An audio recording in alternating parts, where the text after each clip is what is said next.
On October 6, 2020, the Nobel Prize in Physics was announced. It was once again given to the field of astrophysics. It was very unexpected that the field of astronomy won the Nobel Prize for 2 consecutive years.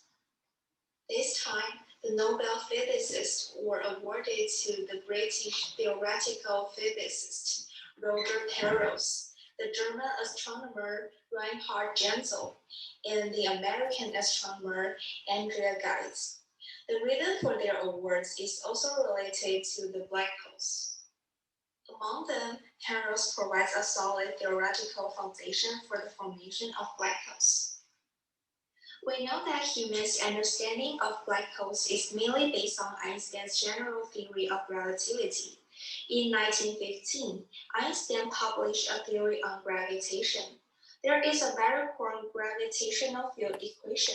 The left side of the equation describes space curvature, and the right side describes the energy of matter. It is a geometric form that expresses gravity. Just as Wheeler said, matter tells space-time how to bend, and the curved space-time tells matter how to move. In 1916, the German physicist Schwarzschild solved the first exact solution of general relativity based on this gravitational field equation, which is what we now call the black hole solution. When matter is compressed to the Schwarzschild radius, it will collapse inward to form a singularity. The curvature of the singularity tends to be infinite, and the general theory of relativity will fail again, and we will not be able to know the space at this time. The structure can only be calculated by mass, and the space range that traps light is the size of the event horizon. The calculated celestial bodies are all identical, ideally perfectly spherically symmetric structures. Though this makes people question, can such a strange black hole solution really form in reality?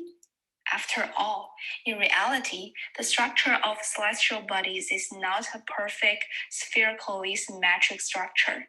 So in the process of exploration, it will definitely form across and cannot collapse together, and thus deviate, making the singularity impossible to form. Therefore, despite the existence of special solutions such as black holes in generalized relative terms, most scientists do not believe that physical entities such as black holes will really form in reality.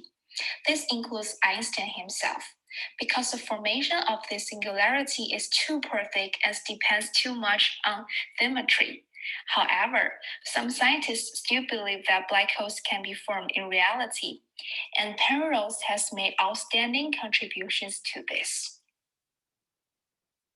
In 1965, Penrose first came to the conclusion that without relying on symmetry, as long as matter satisfies the assumptions of general relativity, then when it collapses to form a trapping surface, the collapse cannot be prevented.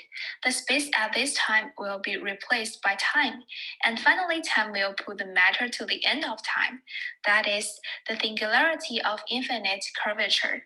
This result is inevitable, regardless of whether the celestial body is symmetrical or not. The Schwarzschild black hole is the inevitable result of general relativity. Later, Hawking and Penrose extended the law of singularity to any black hole. So far, the theory of black hole formation has been perfected. Scientists also have hope of exploring black holes. Genzel and Ghez won the award because they discovered the superdense object in the center of the Milky Way, and the only explanation for this superdense object is the black hole. In 1960s, astronomers discovered an unknown and strong radio source in the direction of Sagittarius. The name is Sagittarius A star because the position of Sagittarius is behind the galactic plane. It is difficult for us to observe directly with optical telescopes, but we can observe it through infrared and radio telescopes. Since the 1990s, Genzel and Ghez conducted a systematic study on the Sagittarius region led by their teams. They found that there is an invisible celestial body ruling the center of the Milky Way in the Sagittarius region. Its strong gravity forces a large number of stars to revolve around it at incredible speed. One of the stars named AST2 was the closest star to this mysterious celestial body was discovered at that time. Its maximum speed can reach more than 7,000 kilometers per second, and it can revolve around it once every 16 years. Therefore, this also allows researchers to completely record its track data. Based on the data of these stars, Genzel and Ghez calculate the mass of these mysterious celestial bodies. It is more than 4.3 million times than the Sun. The only explanation for such an extraordinary celestial body is black hole. This discovery allows astronomers to determine that there should be a supermassive black hole in the center of each galaxy. However, for the formation mechanism of such a supermassive black hole as the center of the galaxy, we're still unclear, just like the Nobel Prize said. Although we have confirmed and discovered black holes, but what we know about it is still very limited. We still cannot know the internal structure of the black holes or the singularity that makes time end. These are questions we need to carry on in the future.